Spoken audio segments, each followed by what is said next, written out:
Yes, family. Greetings. Welcome to another edition of Baba TV Every Time Fire. Out here with the mighty Michelle Manos of the Beaver Clan, the Haudenosaunee Nation.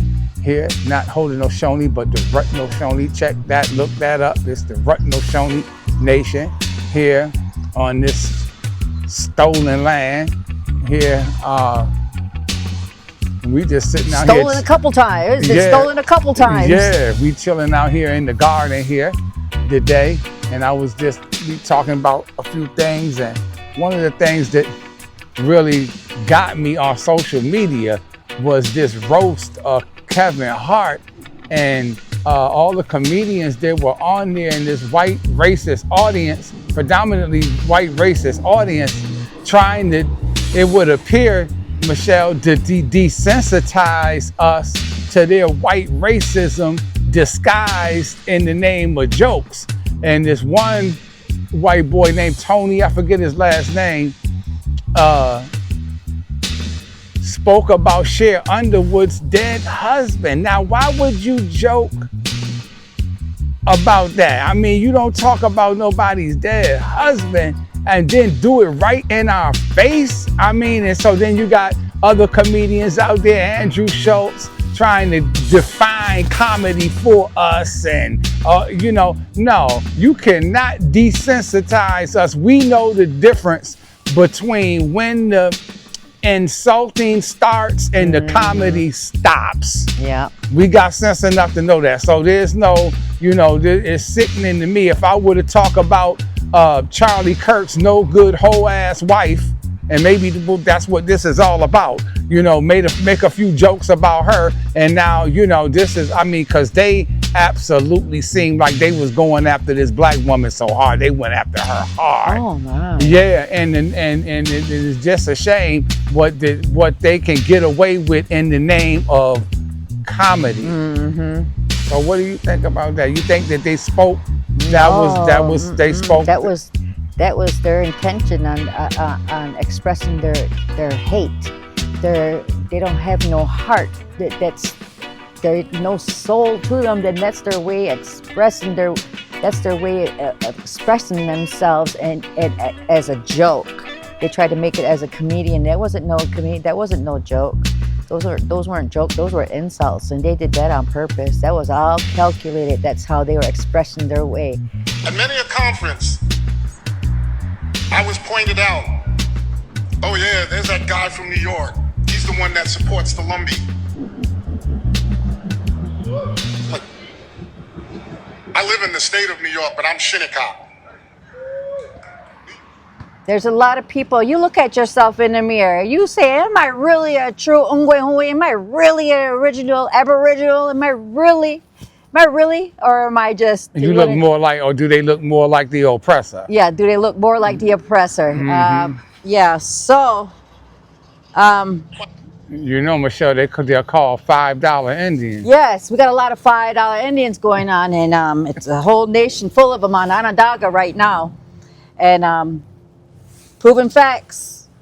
And I'm going to tell you right now, you call yourselves Ungwehue, sitting there comfortably on my land, and you don't do nothing about it. All these 10 years I've been out here speaking up, you guys purposely overlooked me. Well, I'm going to purposely overlook you too and kick you off my goddamn land. It's coming. I don't expect the Onondagas to rise up because they're not even original Onondagas. Majority of them are not Onondagas, and the world knows it, is knowing it. So don't expect respect when they do come for you. We won't have mercy on you because you didn't stand up you didn't stand with the matriarch. You knew who I was, you know who I am, and you didn't stand, you stayed in silence. Each and every one of you, yes. it's not a fight against it's a fight against corruption, of course, and unfortunately our people have a lot to do with it, because government sees the, okay, you got a cult of people, okay, you got some people, let's say 5 of them in there, and they all agreed, they all want that money, so they live off the pipeline. Okay, these, one thing we don't do is we shouldn't be so proud. Well, I don't eat off the pipeline. These people on Onondaga Nation eat off 4 Tennessee Grand Trans pipeline. They're bringing in billions, and we don't see a cent. The original couple people, Onondagas, don't see a cent, and they weaned us off our nation. The clans are going to stink, but so they're all eels, and eel is not our original, Haudenosaunee clan, the eel clan. So they just swiveled their way. They're just as a happy, just a happy. Well, who is the eel clan? They're adoptees. They're not original Onondagas. They're from Tuscarora. They're white. They're Mohawk. They're not Onondaga. I don't know even where the eel clan came from. Well, that's when we adopted them in. Okay, we'll adopt an eel. We'll take that clan too. So that's where that came. And yeah, so as my ancestors adopted them in, but and welcomed them in our tribe, they couldn't hold a title unless we weren't. There was no original Onondaga to hold that title. Well, what do people do if they don't? If they want that title, they kill. They assimilate, right? They'll assimilate the original so they can grab that title. A lot of the Mohawks up there, they're all white. You could. I mean, yeah, there's majority. There's. Yeah, so they really try to whitewash us, and I'm not on your state level. I know that, and I understand why your corporations, your organizations blackball me, from the Syracuse housing to every goddamn thing. So I just want you to know, I'm not even on that federal level. Okay, they say we're supposed to be. We're on that federal. No, I'm up there. Supreme law, because supreme law. So universal law, mother of all nations. It was always a conscious mind when I had my kids, raising my kids. I wanted to be an example to them. So it was my conscious mind always said, don't go those people who you grew up with, who you hang out with, but they're on drugs, you go hang out with them, you'll be going to be doing it too.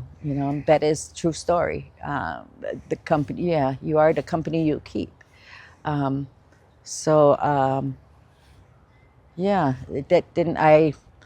that wasn't my thing. I did drink, I was a drunk.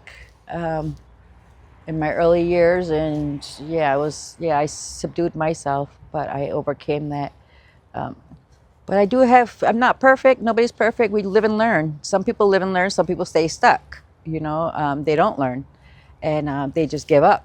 Hope they just don't have the energy to just get themselves out of it. But it's all in the mind, and with all these chemicals and these foods that they're poisoning us with, the shit they spray over us that seeps into our pores, this shit's all, makes us sick. The water we wash with, that's contaminated.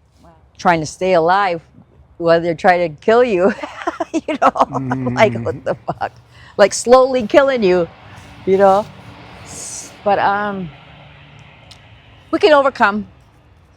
And never give up. I teach my kids ever since they were little, my grandkids, I tell them, what's the magic word? Sharing is caring. And I say, what's the key to success? They say, never give up. So they got that in their head, their mind, as they grow themselves. And my babies are growing up, my grandbabies, and they had, yeah. And you best believe they're not going to grow up and continue to see what's going on and not say nothing and be a slave. I raised mine different. Yeah, mine's. Yeah, they know. They had to live active genocide. So yeah. They're gonna be fed up just like me, and they already been out here. You seen them down at that Columbus Circle? They shut that shit down. They know. That's what we said. We told them. That's the next generation right here. Yeah. So you got to take it down.